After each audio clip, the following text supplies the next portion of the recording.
Hi guys, Dr. DeFeo here. I thought I'd give you one last lesson before Tuesday and also to share some insight I had and kind of wanted to expand on some concepts about urban ecosystems. I mentioned earlier in the week that the urban environment is an ecosystem. So what is an ecosystem first of all, and how do we know that an urban environment is this? Well, if you recall, ecosystems are functional systems of a community, its non-living environment, and the actions and interactions between them.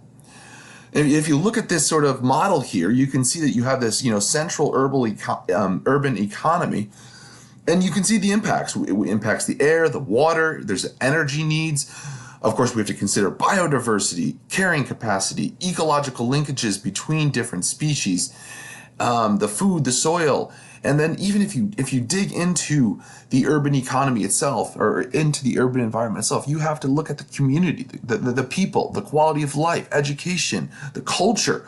All of this stuff is going to affect the resilience of this ecosystem. And just like how we want to protect and ensure the health of our environmental ecosystems, we as people also want to, in fact, help the health of our urban ecosystems. And so it is, in fact, this complex living environment, and we can look at it as such.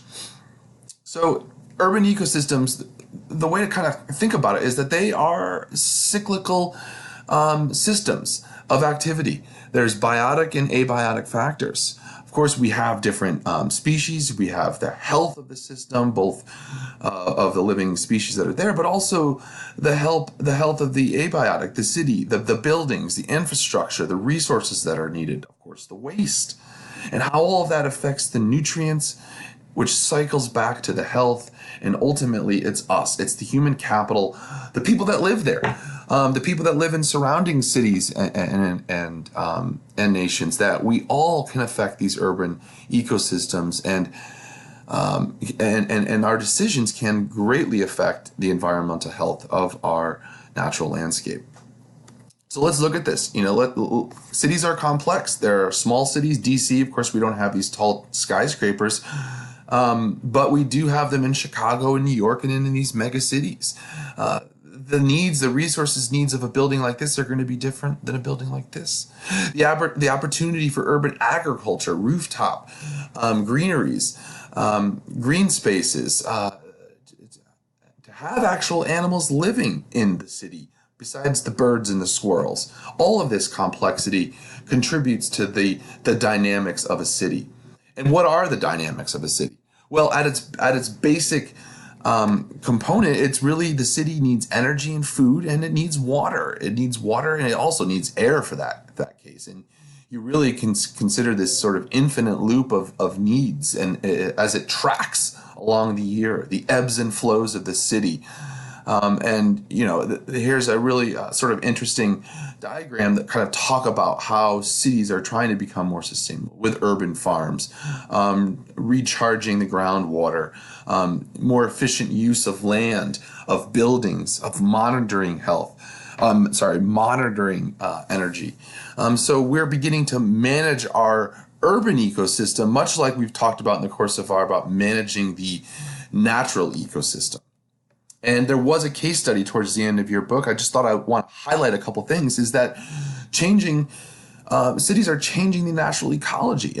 And urban ecologists are studying this. You can study the differences in the urban landscape down in the south side of Baltimore compared to the far reaches at the extent of the city. And what's happening in some respect is that you're increasing pavement, you're increasing building.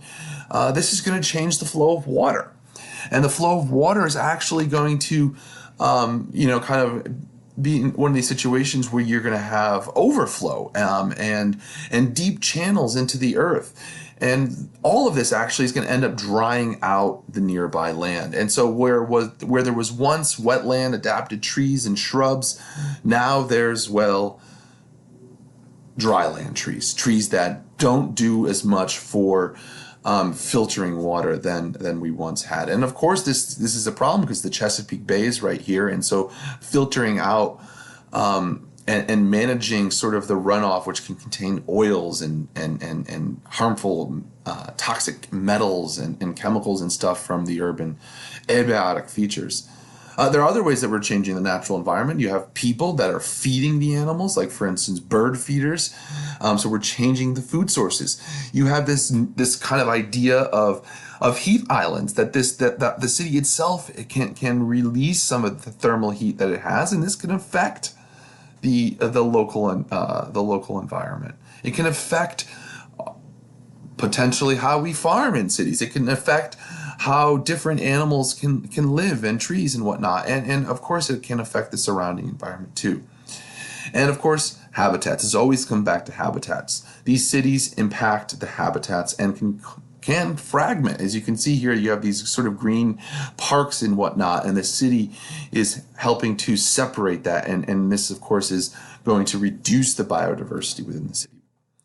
So how are scientists studying this? Well, in Baltimore, one of the things that they're kind of especially concerned about being so close to the Chesapeake and other waterways is how is the runoff affecting pollutants like nitrate?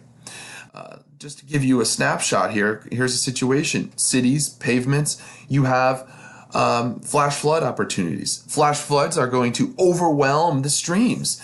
And so instead of the streams and whatever wetland trees that are there, instead of filtering it and removing some of the nitrates that might be coming from the agriculture areas that are surrounding it, as well as other pollutants, they're now entering the nearby streams and forests, and nearby streams compared to the forests. Now, of course, it's not as much as the nearby agricultural centers, but it is sufficient enough that scientists are beginning to find ways to manage this. This is where the urban capital comes in. How can we control and monitor and manage this sort of pollutant?